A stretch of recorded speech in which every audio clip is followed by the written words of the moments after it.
After my laptop died, I took a long break from YouTube.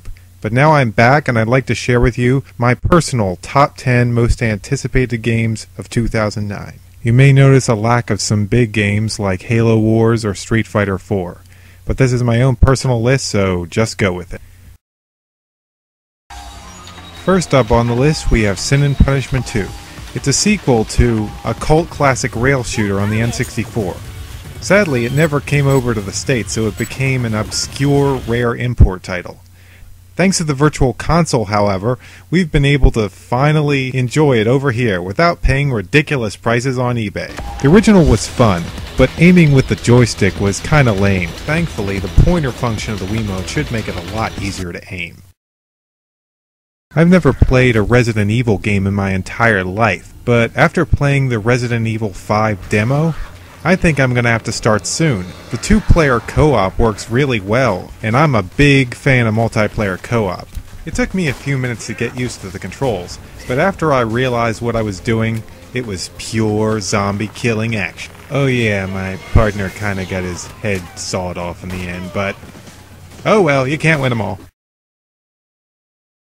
The original Ghostbusters game on the NES is one of the worst licensed games ever made. See link here. Now, 25 years later, we just might be getting the Ghostbusters game to end all Ghostbusters games. With promising gameplay, fitting graphics, and most of the original cast returning to do the voices, minus one Mr. Haha, I'm so rich from doing Honey, I Shrunk the Kids! I have more money than I can count! I'm richer than Scrooge McDuck! I have a big pool of money and I dive in it every morning! At any rate, let's hope that this attempt to make a good Ghostbuster game doesn't turn out to be dead skunk and dog shit. Oh, and also, I'm really hoping there's going to be 4-player online co-op in the regular story mode. If you have played Odin Sphere on the PlayStation 2, then you'll no doubt recognize the art style of Masamura Demon Blade. In an age where 3D games are everywhere, it's nice to see that 2D games can still make a really big impact graphic-wise. Demon Blade really looks like a moving work of art. I can't really think of any other game that looks like it, well, except Odin Sphere. With a highly actionate battle system, 2 playable characters, multiple control options, and an art style that can't be found anywhere else, Wii owners everywhere should be looking forward to Masamura Demon Blade. After Tri-Ace failed to deliver a great RPG in Infinite Undiscovery, a lot of RPG players have been kind of standoffish about future Tri-Ace efforts, and I don't blame them. Hopefully, however, Tri-Ace will get back on the horse and provide an excellent game in Star Ocean: The Last Hope.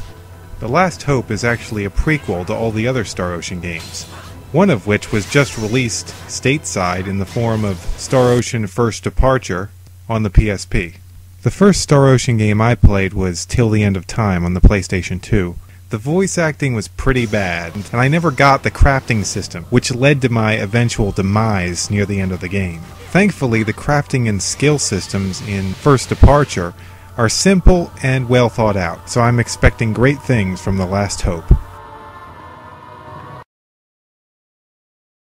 Final Fantasy Crystal Chronicles on the Nintendo GameCube is one of the worst action RPGs I have ever played.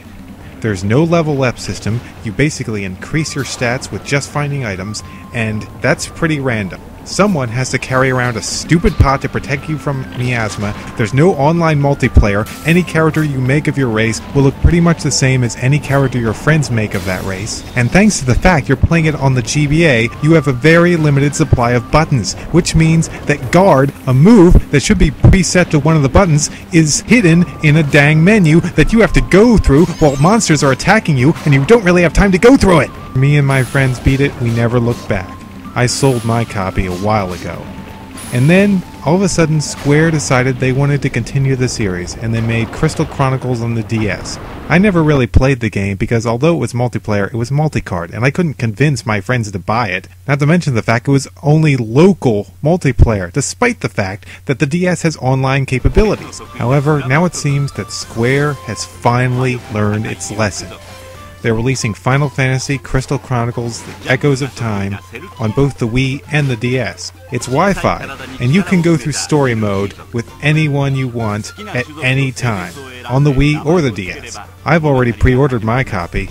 Not only that, but the game seems to add a lot of interesting elements that weren't in the original. Now you can jump, swim, and equip all kinds of different clothes and armor, which will change how you look. Finally, a good DS game with good multiplayer co-op Wi-Fi. Several years ago, during the time of the N64, I made a silent promise to Nintendo.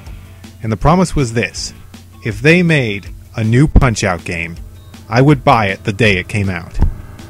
Well, they're making a new Punch-Out game, and that day is fastly approaching. A lot of people remember the NES game, and although I did play that somewhat when I was a kid, the game that I always remember is Super Punch-Out. I'm more used to the Super Punch system in that game, and I've beaten that game so many times. I love Super Punch-Out.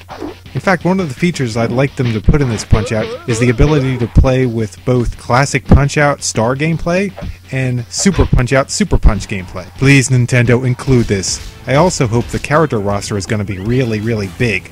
I hope they include characters from the original Punch-Out, Super Punch-Out, and hopefully they'll throw in a bunch of new characters as well. Thank you, Nintendo. After Wii Music, this is a breath of fresh air. Until today, I had no idea that this game was coming out this year. But boy did I get excited when I discovered it was coming out this year. Though a valiant effort, Kingdom Hearts Chain of Memories on the GBA just didn't have the same feel as a regular Kingdom Hearts game. But this one looks like it does. And I gotta say, for the DS, those graphics look amazing. But there's even more. You can play this game cooperatively.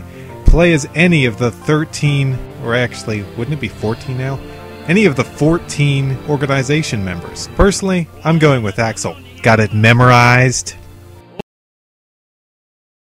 A while back, at the launch of the Nintendo DS, I was thinking of how cool it would be if Sega made an adaptation to the Phantasy Star Online series on the Nintendo DS. I mean, sure, why not? It can do 3D graphics, it can go online. It sounded like a pretty fun idea. Now that it's been announced and is actually coming out this year, every day I search my house looking for some kind of microphone to discover how the heck Sega stole my idea. But who cares? This should be awesome. And one of the things I really love about this title is that you can play with 4 of your friends online for free. If this was any other Phantasy Star Online game, you'd be paying $10 a month. And believe me, that $10 can really hurt sometimes. Though it isn't the same Phantasy Star Online that we've played on the Dreamcast and GameCube, it still plays pretty much the same way. There's just different character designs, different areas to explore, different weapons to collect, but the battle system remains for the most part untouched, though they have added some unique new features like dodge rolling and strafing, which is always nice for when you're shooting at stuff. People who dislike Phantasy Star Universe for how different it was compared to Phantasy Star Online will find Phantasy Star Zero a refreshing step back. Mags have returned, and it's time to feed them so we can photon blast everything into oblivion. Oh, also there's Gunblades. What the heck? And the #1 game that I'm anticipating most this year is a game that may not even be coming out this year. Though several games from the Monster Hunter series have come stateside, they haven't received the mass popularity they have in Japan. Originally, Capcom was planning on releasing Monster Hunter 3 on the PlayStation 3. Unfortunately, after they realized how expensive it would be to develop it, they decided to make it on the Wii instead. However, they have claimed they want it to be the best looking Wii game on the market, and so far from the trailers I've seen, it does look very good. I think part of the marketing problem was that no one really knew what the game was about. In fact, one magazine described it as a more adult Pokemon, which is outlandish. It's nothing like Pokemon. It's more like Phantasy Star Online, which is why I want it. Monster Hunter has a unique system.